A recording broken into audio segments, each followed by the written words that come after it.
وأفضل الصلاة وأتم التسليم على سيدنا ومولانا وملجأنا ومأوانا محمد رسول رب العالمين شفيع المذنبين رحمة للعالمين راحة العاشقين وعلى آله وصحبه ومن تبعهم بإحسان إلى يوم الدين أما بعد. قال الله تبارك وتعالى في كلامه المجيد: إنما يخشى الله من عباده العلماء. صدق الله العظيم. مقتدر علماء ذی وقار، مشائخ اعظام، جملہ حاضرین و سامعین، میرا یو کے میں پہلا وزٹ ہے اور آج کے اس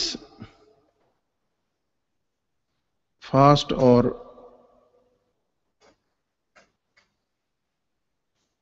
موبائل کے دور میں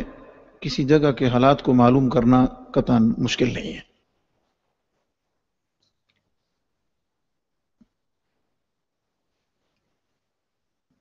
جیسے آپ لوگ یہاں رہتے ہوئے پاکستان کے بارے میں کچھ چیزوں کے بارے میں ایک لگا بندھا ایک کنسپٹ رکھتے ہیں، وہاں کے حالات کے بارے میں، وہاں کے طبقات کے بارے میں. اسی طرح ہم لوگ جو وہاں رہتے ہیں وہ بھی بہت ساری چیزوں کے بارے میں مخصوص کانسیپٹس رکھتے ہیں کہ وہاں کی عوام کی صورتحال یہ ہے، علماء کی یہ ہے، پیروں کی یہ ہے، سو اینڈ سو.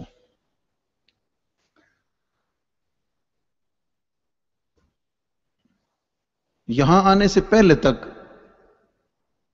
حضرت یہاں آنے سے پہلے تک جب تک میں نے ان معصوم بچوں کی زبان سے اللہ کے مقدس کلام کی تلاوت اور اس کا ترجمہ اور اس پر گفتگو، اور خاص طور پر ہمارے پیشرو عزیز مولانا غلام یاسین صاحب حافظہ اللہ تعالی، ان کی گفتگو سننے سے پہلے تک لگی بندی بات تھی بھائی وہاں سے آنے والے بھی پاؤنڈز اکٹھے کرنے کے لیے آئے ہیں اور یہاں رہنے والوں کا بھی کام ایک ہی ہے کہ پڑھ لو تڑھ لو اکٹھا کر لو. لیکن سچی بات یہ ہے کہ مولانا عمر حیات صاحب، ان کا تعارف تو اسٹوڈنٹ لائف سے ہے. حضور مفتی اعظم پاکستان مفتی محمد عبد القیوم ہزاروی رحمۃ اللہ تعالی علیہ اور شرف ملت حضرت علامہ محمد عبد الحکیم شرف قادری رحمۃ اللہ تعالی علیہ اور عالم اسلام کی عظیم دینی درسگاہ جامعہ نظامیہ رضویہ، جہاں سے مجھے بھی اور دیگر یہاں اکثر تشریف فرما علماء کو اکتساب فیض کی سعادت حاصل ہے. ان کی اس کاوش کو دیکھ کر، ان کی اس محنت کو دیکھ کر میرے دماغ میں جو بار بار آیت گونج رہی تھی وہ صرف اور صرف یہ تھی کہ هو الذی ارسل رسولہ بالہدی ودین الحق لیظہرہ علی الدین کلہ ولو کرہ الکافرون.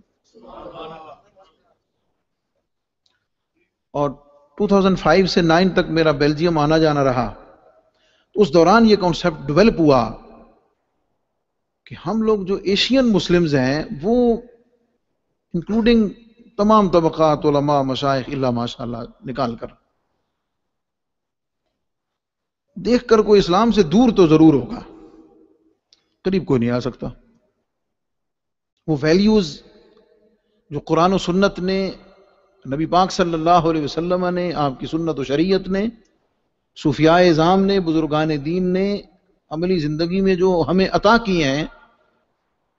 پریکٹیکل لائف میں وہ ساری ہمیں ان میں ملتی ہیں کہ جو اس نبی کو ماننے والے نہیں ہیں. یہ ایک حقیقت ہے، ہم اسے انکار نہیں کر سکتے. تو یہ کانسیپٹ ڈیولپ ہوا کہ اللہ رب العزت نے اسلام کے غلبے کا جو کام ہے وہ جن خطے کے لوگوں سے لینا ہے ان میں ایک خطہ ان لوگوں کا بھی ہے کہ ان کی آنے والی نسلیں یا آپ لوگ جو یہاں تشریف لائے، آپ کی آنے والی جو آگے نسلیں ہیں، ان کی جب صحیح تربیت اور تعلیم صحیح منہج پر ہو جائے گی، وہ دنیا کے لیے آئیڈیل مسلمز بنیں گے۔ اور آپ حضرات کی یہ بڑی خوش نصیبی ہے کہ آپ کو ان جیسا کہ جناب مولانا عمر حیات صاحب نے فرمایا، ہر چیز کا سٹینڈرڈ چینج ہو گیا نا، اور انہوں نے مختصر بات کی۔ رات میں نے اس پر بڑی تفصیلی روشنی ڈالی جو علماء اعظام کا استقبالیہ تھا، تو وہاں پر بھی اس موضوع پہ کچھ بات ہوئی۔ قدر کر ان کج کلاہاں نے محبت کی، یہ آپ کے لیے بڑی توجہ کی بات ہے۔ میں اکثر کہا کرتا ہوں کہ مشکل میں مارا بیٹا پیسے جاہل پیروں کو دیتا بھاگتا پھر رہا ہے، لٹاتا پھر رہا ہے، اس کی والدہ کی صورت میں جنت اس کے گھر میں موجود ہے، اس کے قدموں سے لپٹ کر دعا نہیں کراتا، اسے کہیں جانے کی ضرورت ہی نہیں۔ اس کے ماں باپ کی صورت میں گھر میں موجود ہے دعاؤں کا مرکز، وہ اس کے لیے اٹھتے جاتے ہوئے ہاتھ اٹھا دیں گے، اسے کسی اور کی دعا کی ضرورت اور حاجت ہی نہیں رہے گی۔ تو اپنی مسجد کا جو امام اور خطیب ہے، جو ہر وقت دین کی خدمت کے لیے، آپ کے بچوں کو پڑھانے کے لیے، آپ کی اچھی تعلیم اور تربیت کے لیے وہ ہمہ وقت کوشاں ہے، محنت کر رہا ہے، آپ کو میسج دے رہا ہے، اور اس کے نمازی اس کی قدر کرنے کی بجائے ایسے لوگوں کے پیچھے بھاگ رہے ہیں کہ جنہ دا نہ اگا پتہ نہ پچھا پتہ۔ تو یہ توجہ دلانے کے لیے، کیونکہ میں جس منصب پر ہوں، مجھے اللہ رب العزت نے جو جگہ عطا کی ہے، اس کا تقاضا ہے کہ میں ان چیزوں کو آپ کے سامنے رکھوں۔ اور یہ اس کام کی، اور میرا چونکہ اپنا شغف تعلیم و تدریس سے ہے، پڑھنے پڑھانے سے ہے، اس لیے میں اس کی بہت زیادہ تائید اور اس کی بہت زیادہ حوصلہ افزائی کی بات اس لیے کر رہا ہوں کہ ایک جملہ ہے کہ آج اہل سنت اگر اپنا کھویا ہوا وقار چاہتے ہیں، اس کا صرف اور صرف ایک حل ہے کہ علم اور علماء کی سرپرستی کی جائے، بس ختم، اور کوئی دوسرا حل ہے ہی نہیں۔ علم اور علماء کی سرپرستی، اس کی صورت ڈھیر ساری، اپنے بچوں کو دین پڑھانا، خود دین سیکھنا عمر کے کسی حصے میں، یہ واحد علم ہے جس کے لیے عمر کی کوئی قید نہیں ہے، ایڈمیشن لینے کے لیے ایج کی کوئی لمٹ نہیں ہے، کسی بھی عمر کے کسی حصے میں آ کر دین سیکھا جا سکتا ہے، پڑھا جا سکتا ہے، اپنے آپ کو دین کے لیے وقف کیا جا سکتا ہے، اور خود بھی اپنی دنیا سنواری جا سکتی ہے اور عقبہ کو بھی سنوارا جا سکتا ہے۔ تو یہ جو منصوبہ آپ کے سامنے انہوں نے رکھا ہے، اور خاص طور پر ہمارے پاکستان سے تشریف لانے والے جتنے بھی علماء، مشائخ، جتنے پرومیننٹ ادارے ہیں جن کو آپ سب جانتے ہیں، دیکھتے ہیں، آپ نیٹ پہ، گوگل پہ، یوٹیوب پہ جا کے ان کو سرچ کر سکتے ہیں، دیکھ سکتے ہیں۔ آپ کو چاہیے کہ جو گراؤنڈ پر موجود ہیں ان کی بھرپور سرپرستی کریں، اور جو موجود نہیں ہیں ان کی حوصلہ شکنی بھی کریں، تاکہ حق صاحب حق تک پہنچے۔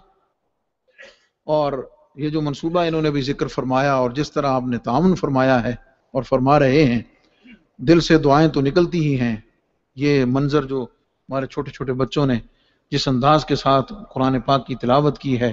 اور حضور علیہ الصلوۃ والسلام کی تعریف و توصیف و ثنا اور ترجمہ اور تفسیر کی صورت میں جس انداز کے ساتھ ذکر کیا ہے،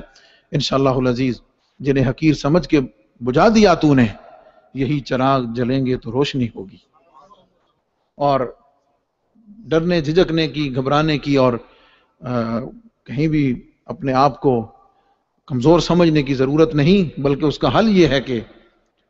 شکوہ ظلمت شب سے کہیں بہتر تھا،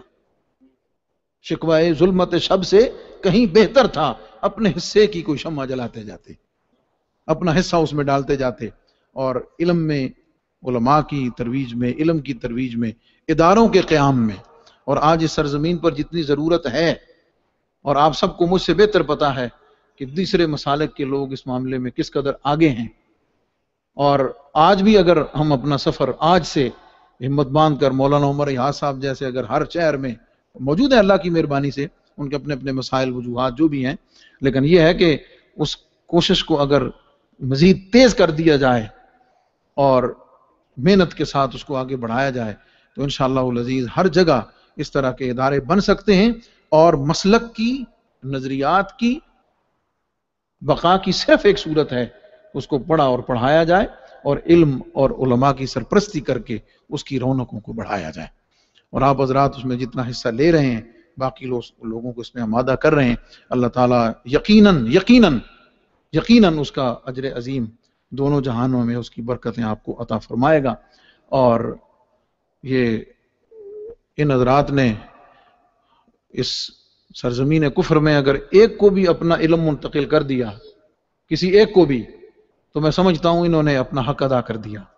اور اگر صبح شام جیسے حضرت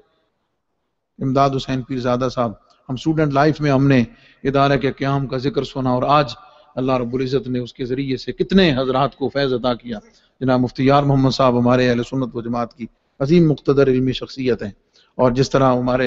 انہوں نے بتایا ہے علوم و فنون پر ان کو جو دسترس ہے، اللہ رب العزت نے وہ ضرورت اس بات کی ہے کہ نئی جنریشن ان سے وہ چیزیں لے لے، ان کی وہ تقاریر، ان کے وہ دروس، ان کی ساری چیزیں ان کو وہ ان سے ضبط کرے، ان سے اخذ کرے، تاکہ یہ علم آگے منتقل کیا جا سکے اور یہ سلسلہ علم اور فیضان کا کہیں رکنے نہ پائے اور یہ آگے بڑھتا چلا جائے۔ اور یہ میں بالکل اس بات کی تائید کروں گا، اور میں نے رات علماء اعظام جو تشریف فرما تھے ان سب کو میں نے کہا کہ آپ کو اب اس اپنی جو احساس کمتری ہے اس سے نکل جانا چاہیے۔ آپ سے بڑھ کر اس وقت کوئی پیر ہے ہی نہیں، آپ سے بڑا کوئی پیر ہے ہی نہیں، اس لیے کہ اللہ رب العزت نے اللہ کے دین کا وارث، نبی پاک صلی اللہ علیہ وسلم کے علوم و معارف کا وارث حضور علیہ السلام نے فرمایا العلماء ورثۃ الانبیاء، علماء جو ہیں وہ دین کے وارث ہیں۔ اور اس سے میری مراد قطعاً کسی دوسرے کو ڈی گریڈ کرنا نہیں، میرا مقصد ان کو ان کی جگہ پہ رکھنا ہے۔ میں وضاحت کرتا چلوں، میرا مقصد ان کو ان کی جگہ پہ رکھنا ہے۔ جگہ پہ رکھنے کا مطلب کیا ہے کہ نعت خان کی جو جگہ ہے نا اس کو اس کی جگہ پہ رکھیں، اس کے مطابق اس کو اپنی محافل میں باقی چیزوں میں اس کو اتنی ترجیح اور پرائورٹی دیں، علم کو اس کے مطابق دیں، اور علم پر عمل کرنے کے بعد جو مرتبہ شیخ پر فائز ہے اس کو اس کے مطابق مرتبہ اور مقام دیں، تاکہ وہ جب آپ چیزوں کو بیلنس کر دیں گے اور ہر ایک اس کی جگہ پر لے آئیں گے تو انشاءاللہ العزیز اس کی برکات آپ کو بھی نصیب ہوں گی، اور انشاءاللہ العزیز اس کا فائدہ پوری امت مسلمہ کو اور آپ کے ذریعے سے پورے عالم اسلام کو انشاءاللہ ملے گا۔ میں مولانا عمر حیات صاحب کا اور دیگر تمام بزرگ اکابرین کا شکر گزار ہوں کہ میں عمر میں بھی، علم میں بھی، بہت ساری چیزوں میں ان سے بہت بعد میں، بہت پیچھے، لیکن اللہ نے اپنے فضل و کرم سے مجھے جو جگہ عطا کر دی ہے، وہ جو نسبت عطا کر دی ہے، تیری نسبت نے سنوارا ہے میرا طرز حیات، میں اگر تیرا نہ ہوتا تو سگے دنیا ہوتا۔ ان کی محبتیں ہیں کہ انہوں نے اس نسبت کی وجہ سے عزت افزائی فرمائی ہے۔ اللہ کریم، اور خاص طور پہ یہ جو حافظ صاحب تشریف فرما ہیں، اللہ کرے کہ ان جیسے ہر مسجد میں اگر کوئی مل جائے تو انشاءاللہ رونقیں ہی دوبالا ہو جائیں، اس طرح بیٹھ کر اخلاص کے ساتھ، محبت کے ساتھ، للہیت کے ساتھ پڑھانے والے، تو انشاءاللہ العزیز اس کی برکتیں، آپ کا فرض ہے کہ آپ ان کی حوصلہ افزائی کریں جیسے انہوں نے فرمایا۔ اور حوصلہ افزائی کا مطلب یہ ہے کہ وہ انداز کہ جس کا علم صرف اور صرف آپ کو ہو یا آپ کے رب کو ہو، اس سے میں ایک جملہ کہا کرتا ہوں کہ ہمارا جو طبقہ ہے علم اور علماء ہے نا، طلباء اور علماء، ان سے دعا کرانا بڑی آسان ہے، ان سے یعنی ہم طبقہ علماء سے دعا کرانا بڑی آسان ہے، لیکن دعا لینا بڑی مشکل ہے۔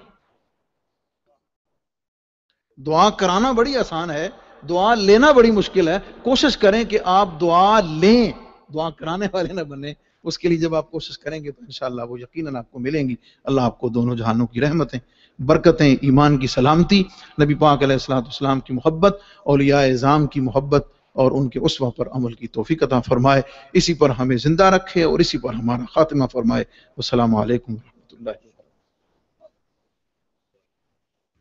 ماشاءاللہ، انتہائی خوبصورت گفتگو اور ایک خوبصورت پیغام، میسج آپ حضرات نے سماعت کیا۔ ہمارے معزز مہمان حضرت علامہ مولانا مفتی محمد رمضان سیالوی صاحب دامت برکاتہم العالیہ، خطیب جامعہ مسجد